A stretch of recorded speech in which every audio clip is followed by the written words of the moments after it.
네, 대선 후보 공약 분석 오늘도 이어갑니다. 오늘은 전기료와 전력망 투자 관련 공약들 한국전력의 최근 현황과 함께 분석해보죠. 산업부 고영욱 기자 나와 있습니다. 고 기자, 먼저 이 전력망 투자에 대한 두 유력 후보의 공약들부터 좀 살펴볼까요? 네, 일단 우리나라는 현재 전력을 생산하는 곳 따로 그리고 소비하는 곳 따로인 구조입니다. 네. 이제 광주나 서울 같은 경우는 자급률이 10% 정도밖에 안 되는 수준이고요. 경북이나 충남은 200%가 넘어갑니다. 남는 전기는 부족한 곳으로 보내는데 이 보내는 길, 송전선로가 포화 상태입니다. 전기를 만들어도 보내지 못해서 발전소 가동을 멈출 정도입니다. 이런 상황을 해소하기 위해서 이재명 후보와 김문수 후보 모두 에너지 고속도로를 공약했습니다. 에너지 고속도로는 HVDC, 초고압 직류 송전망을 말합니다. 전기를 한 곳에서 다른 곳으로 보낼 때 기존의 교류 송전망 같은 경우에는 이제 거리가 길어질수록 전력 손실이 큰데 이런 손실이 적은 HVDC를 깔겠다는 겁니다. 또 자기 지역에서 필요한 전기는 자기 지역에서 생산하도록 유도하는 분산 에너지 생태계를 활성화하겠다는 공약도 공통적입니다. 여기까지는 여야를 막론하고 이제 필요하다는 게 지배적인 여론입니다. 문제는 이를 실현하는 과정에 대한 접근 방식입니다. 접근 방식이면 어떻길래 문제라는 거예요? 일단은 이 사업을 시행할 한전의 재무 부담을 더 늘리는 공약을 동시에 지금 내놓고 있다는 점입니다. 네. 이제 한전은 이제 발전 사업자로부터 전력을 사들여서 기업과 가정에 팔고 그 돈으로 전력망을 구축하는 사업을 합니다. 그런데 이제 이재명 후보는 재생에너지 발전 비율을 올리겠다고 공약하고 있습니다. 재생에너지는 발전 단가가 높아서 한전이 많이 사들일수록 부담이 커집니다. 가뜩이나 재무 구조가 악화된 한전이 투자를 집행할 여력을 깎아먹는 겁니다. 이 문제를 해결하려면 전기료를 인상해야 됩니다. 전 국민의 부담인데요. 이 후보는 앞서 이제 전북 군산 유세에서 전기료 인상이 필요하다고 하면서도 지방은 덜 올리든지 유지하든지 해서 에너지 요금의 차이를 둘 것이라는 발언을 했습니다. 결국엔 필요한 만큼 올리지 못할 수도 있다는 얘기입니다.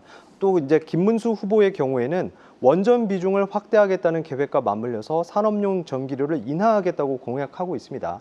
반값 전기료의 기반을 조성하겠다는 목표인데요.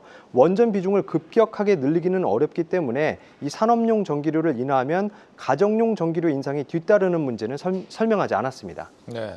우리 투자자들은 이런 공약을 한전의 이 관점에서 좀 볼 필요가 있겠는데 마침 또 어제 73조 원 규모 전력망 투자 계획까지 지금 한전에서 내놨단 말이죠. 네. 한전 재무 상황으로 이게 가능한가? 이 부분을 좀 살펴봐야 될 것 같아요. 맞습니다. 지난해 이제 4년 만에 한전이 흑자 전환을 했습니다. 올해 1분기에는 이제 영업이익 3조 8천억 원을 기록하면서 이제 7분기 연속 흑자이자 9년 만에 분기 최고 실적을 기록을 했습니다. 예. 결국에는 이제 정부가 산업용 전기료를 올렸고 또 원가에 영향을 미치는 환율과 유가가 좀 하향 안정화된 덕분입니다.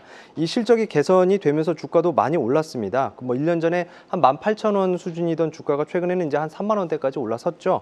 이 정도면 괜찮은 거 아니냐라고 또 하실 수 있는데요. 실상은 좀 그렇지 않습니다. 네. 이제 문재인 정부 시절의 탈원전 정책에 또 국제 에너지 가격이 급등할 때 정치적인 계산으로 이 전기 요금을 눌렀는데요.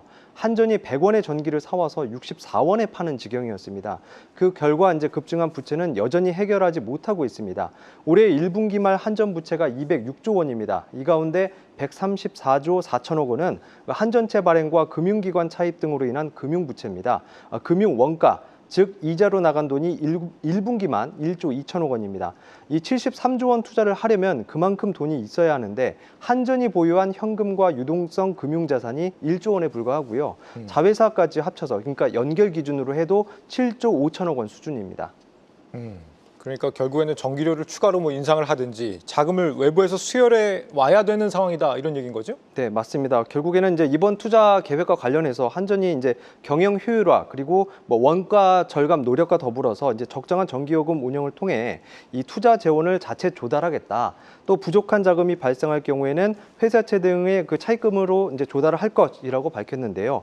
이 대선 후보들의 전기료와 관련한 이제 공약을 살펴보면 결국에는 한전채 발행 등의 외부 자금 조달로 눈을 돌릴 가능성이 높습니다. 그만큼 이제 이자로 나가는 돈이 많아진다는 얘기죠. 예. 네, 그래서 이 회사채 시장에서 가장 우량한 한전이 채권 발행을 늘리면 시장 자금이 그쪽으로 쏠려서 다른 기업들은 더 많은 이자를 지불하거나 또 조달 자체가 어려워지는 문제도 발생할 수 있습니다. 결국 누적 적자를 수습하는 이 국면에서 이 정치권의 에너지 포퓰리즘이 계속될 경우에 한전은 이제 돌이킬 수 없는 치명상을 입게 될 수 있고요. 그 피해는 고스란히 국민들이 입게 될 겁니다.